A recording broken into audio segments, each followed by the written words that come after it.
বাংলা গল্পে আড্ডা চ্যানেলে সকলকে স্বাগত। আজ আমি আপনাদের পড়ে শোনাব প্রখ্যাত সাহিত্যিক শ্রী সমরেশ মজুমদার রচিত ছোট গল্প যে যার তার মতো। আমি শুরু করি।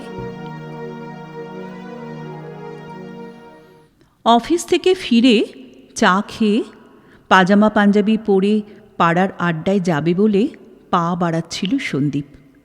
টেলিফোনটা বেজে উঠল। দরজায় দাঁড়িয়ে ফোনটার দিকে তাকালো সে। তাকে যারা ফোন করে তারা হয় সকালে নয় রাত 10টার পরে করে। এটা নির্ঘাত সুচিত্রার ফোন। সে গলা তুলে বলল, তোমার ফোন। রিং শুনেই বলে দিচ্ছ এটা আমার ফোন? অদ্ভুত। বলতে বলতে ঘরে ঢুকে রিসিভার তুলল সুচিত্রা। হ্যালো। তারপরেই তার মুখ চোখ ঝকঝকিয়ে উঠল। ও মা, তুই? এখন তোদের ওখানে কটা বাজে রে? ও তাই? তোর কি সর্দি হয়েছে? গলা যেন ধরা ধরা লাগলো। ছেলের ফোন। সন্দীপের পা আটকে গেল। এখন আমেরিকার ক্যানসাস সিটিতে কটা বাজে? সকাল 9টা। তাহলে তো ওর এতক্ষণে অফিসে যাওয়ার কথা। অবশ্য মোবাইলে ফোন করতে পারে, কিন্তু অফিসে ঢুকে গেলে দেশে ফোন করে খেজুর করার সাহস তো ওদের হবে না। ফিরে এলো সে ফোনের কাছে, চেয়ারে বসে হাত বাড়ালো। দাও, আমাকে রিসিভারটা দাও। মুখে কিছু না বলে চোখে আপত্তি জানিয়ে সুচিত্রা বলল, তুই যে বলেছিলি ছুটির অ্যাপ্লাই করেছিস, কি হলো রে? কবে আসছিস? না না, আমি কোনো কথা শুনতে চাই না। সামনের 7 তারিখে তিতলির বিয়ে।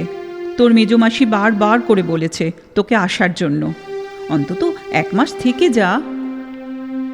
1 মাস? হাসল সন্দীপ। ও তোমাকে পাগল ভাবছে। ফোনে কথা বলার সময় কানের কাছে বিড়বিড় করো না তো, বিরক্ত লাগে। হ্যাঁ, কি বল? তোর বাবা এই তো পাশেই হাত পেতে বসে আছে। নে কথা বল। ছাড়বি না, আমার অনেক কথা আছে কিন্তু। বলে রিসিভার এগিয়ে দিতে দিতে সন্দীপকে বলল, তাড়াতাড়ি শেষ করো, ওর বিল বাড়িও না। সন্দীপ রিসিভার কানে চেপে কথা বলল, কি ব্যাপার, আজ অফিসে যাওনি? সুচিত্রা চেঁচালো, ওহ, ছেলেটা এত দূর থেকে ফোন করছে আর উনি শাসন করতে বসলেন। কি বাবারে! ও তাই বলো? তোমাদের আমেরিকায় তো আমাদের মতো ছুটি লেগেই থাকে না, তাই অবাক হয়েছিলাম। তুমি কি কলকাতায় আসছো? সন্দীপ জানতে চাইল। ছেলে বলল, খুব চেষ্টা করছি। ও হ্যাঁ, গত মাসে তোমাকে যা যা বলেছি তার কতটা করা হয়েছে? সন্দীপ বলল, দেখো, আমাদের উত্তর কলকাতার বনেদি বাড়িগুলো এমনভাবে তৈরি যে কোনো কিছু ভেঙে তৈরি করতে গেলে অনেকটাই ভাঙতে হবে। আমি বাথরুমে কমোড বসিয়েছি, শাওয়ারও লাগিয়েছি, কিন্তু বাথরুমটা শোবার ঘরের ভেতরে কি করে করব? এত মোটা দেওয়াল ভেঙে কিছু পাল্টানো খুব সহজ কথা নয়। তাছাড়া তুমি এখানে জন্মেছ, বড় হয়েছ, এখানে থাকার অভ্যেস তোমার আছে। হঠাৎ বাড়ির চেহারা পাল্টানোর জন্য মাথা ঘামাচ্ছ কেন? ওহ, তোমাকে কি করে বোঝাবো বাবা? ছেলেবেলায় আমি যেভাবে থাকতাম, এখন তোমরা যেভাবে বাস করছো, পৃথিবীর কোনো সভ্য দেশের মানুষ সেভাবে বাস করে না। তুমি যাকে বনেদি বলছো তাকে এখন প্রিমিটিভ বলা হয়, প্রিমিটিভ। যাকে, মাকে দাও। ছেলের গলার স্বর বদলে গেল। মেজাজ গরম হয়ে গেল সন্দীপের। স্ত্রীর হাতে রিসিভার ধরিয়ে বাইরে বেরিয়ে এলো। পাড়ার আড্ডায় না গিয়ে সোজা হেদুয়ায় চলে এসে একটা খালি বেঞ্চি দেখে বসে পড়ল। এখন রাত, তবু হেদুয়ায় মানুষেরা হেঁটে চলেছে। এখানে রাত আর ওখানে দিন, এই পার্থক্যটি তো মারাত্মক। এককালের বিশাল বাড়ি ভাগাভাগির পরও সন্দীপের ভাগে প্রায় 1800 স্কোয়ার ফিট পড়েছে। বিশাল রান্নাঘর, বাথরুমও বড়, কিন্তু একটাই। এতদিন ইন্ডিয়ান স্টাইল ছিল, চৌবাচ্চা ছিল, ছেলের আবদারে সেসব আধুনিক করা হয়েছে। ছেলে $1,500 পাঠাতে চেয়েছিল। ঘরগুলোকে আধুনিক করতে হবে, অ্যাটাচড বাথ রাখতে হবে, অন্তত 2টো শোবার ঘরে এসি লাগাতে হবে। তাছাড়া পুরনো ফার্নিচারগুলোকে বিদায় করতে হবে। সুচিত্রার চাপে মিস্ত্রি ডেকে এনে কথা বলেছিল সে। সব দেখে শুনে লোকটা বলেছিল, এই পুরনো মোটা বাড়ি ভেঙে যা চাইছেন তা করতে গেলে যা খরচ হবে তার অনেক কমে নতুন বাড়ি হয়ে যাবে। একবার কোনো জায়গায় ভাঙলেই দেখবেন অন্য জায়গাও ভাঙতে হচ্ছে। প্রায় 6-7 লাখ পড়ে যাবে। ছেলে দেবে 2 লাখ, বাকিটা তার পকেট থেকে যাবে। সুচিত্রা ঘ্যান ঘ্যান করলেও সন্দীপ শুধু বাথরুমের চেহারা পাল্টেছিল নিজের পয়সায়। ছেলেকে ডলার পাঠাতে বলেনি। ঠিক 9টায় বাড়ি ফিরে এলো সন্দীপ। সুচিত্রা টিভি দেখছিল, কিন্তু সন্দীপ অবাক হলো। রোজ এ সময় বাংলা সিরিয়ালের প্যান প্যানে সংলাপ চলে টিভিতে। একই কথা ঘুরিয়ে ফিরিয়ে বলে সময় পার করা হয়। কিন্তু এখন তো স্টার মুভিজের ইংরেজি ছবি চলছে, তাও অ্যাকশন ফিল্ম নয়। সে অবাক হয়ে জিজ্ঞাসা করল, তুমি ইংরেজি ছবি দেখছো?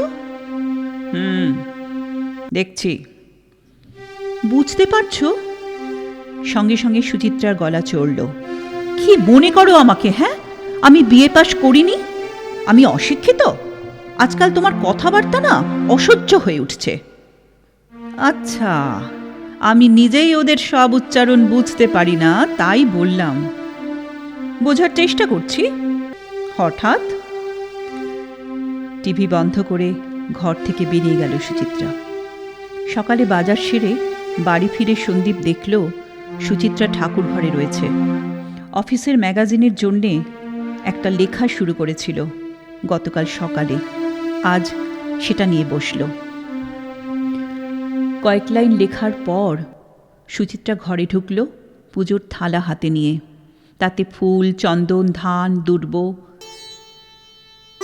দেখি বলে সন্দীপের কপালে ফুল ছুঁয়ে বলল, আজ একটু ভালো করে পুজো করলাম। অন্যদিন খারাপ করে করো বুঝি? উফ, এই জন্যে তোমার সঙ্গে আজকাল না কথা বলতে ইচ্ছে করে না। বাংলায় না বলে ইংরেজিতে বলো, ইচ্ছে করবে। বলবোই তো, আর কদিন বাদে যখন ইংরেজিতে বলতেই হবে তখন এখন থেকেই বলবো।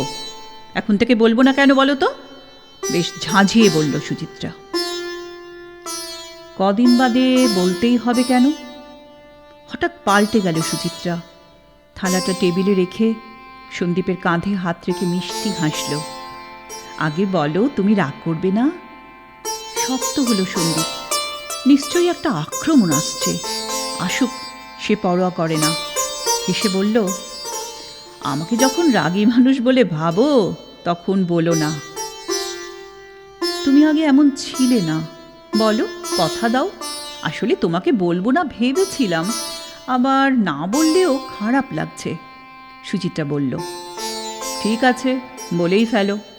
সন্দীপ বলল, খোকা আমাকে যেতে বলেছে, ওর ছুটি পাওয়া নিয়ে তো সমস্যা হচ্ছে, তাই ভেবেচিন্তে বলল, মা তুমি চলে এসো, আমি কাগজপত্র পাঠাচ্ছি। কখন বলল?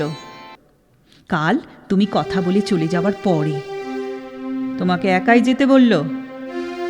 ওর সেরকম ইচ্ছে ছিল না, কিন্তু এখন টিকিটের যা দাম, 2টো লোকের ভাড়া দেওয়া মানে একসঙ্গে দেওয়া, ওর পক্ষে বেশি হয়ে যাবে না?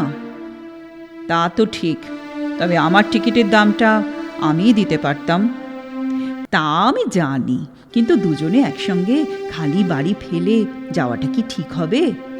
তাছাড়া আমি গেলে সব কিছু গুছিয়ে দিয়ে আসতে পারবো।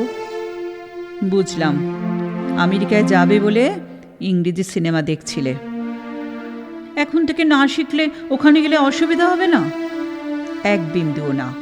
ছেলের সঙ্গে নিশ্চয়ই ইংরেজি বলবে না, আর ছেলে যাদের সঙ্গে মেশে তারা সবাই বাঙালি, তোমাকে মাসিমা বলে ডাকবে। সন্দীপ বলল, কিন্তু সে তো বাংলা বলতে পারে না। সে মানে কে? তুমি মুখটা ওরকম করলে কেন? কথা দিয়েছ রাগ করবে না। সুচিত্রা আবার হাসল। মার সাথে আগে আলাপ। বাবার বাড়ি ছিল বর্ধমানে জানো, কিন্তু ও জন্মেছে ও দেশেই, তাই বাংলা বলতে পারে না। তারা বাঙালি হলে কি হবে, মা তো স্প্যানিশ। ওর সঙ্গে কথা বলতে হলে ইংরেজি একমাত্র ভরসা, তাই না বলো? সন্দীপ শ্বাস ফেলল।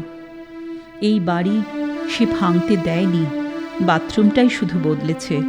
কিন্তু কি সহজে সুচিত্রা নিজেকে ভেঙে চুরে পাল্টে ফেলেছে এক রাত্রের মধ্যে। না, সে রাগ করবে না, করে লাভ কি? যে যার তার মতো থাক।